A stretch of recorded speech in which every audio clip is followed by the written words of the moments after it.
જય શ્રી કૃષ્ણ મિત્રો, આજના વિડીયોમાં આપણે જાણશું પૂજાઘર અને ભગવાનની મૂર્તિ વિશે કેટલીક અત્યંત ઉપયોગી વાસ્તુ ટિપ્સ।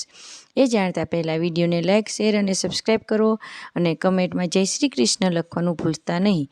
મિત્રો, ઘરમાં પૂજાઘર હંમેશા ઉત્તર પૂર્વ દિશા એટલે કે ઈશાન કોણામાં જ બનાવવું જોઈએ।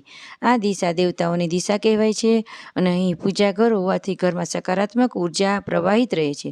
પણ યાદ રાખજો, પૂજાઘરમાં ભગવાનની મૂર્તિ ખૂબ મોટી અથવા ભારે ના રાખવી। વાસ્તુ મુજબ ભગવાનની મૂર્તિની ઊંચાઈ 9 ઇંચ હોવી જોઈએ, તેનાથી વધુ ના હોવી જોઈએ। મોટી મૂર્તિઓની મંદિરમાં પૂજવાનો નિયમ છે, ઘરમાં નહીં।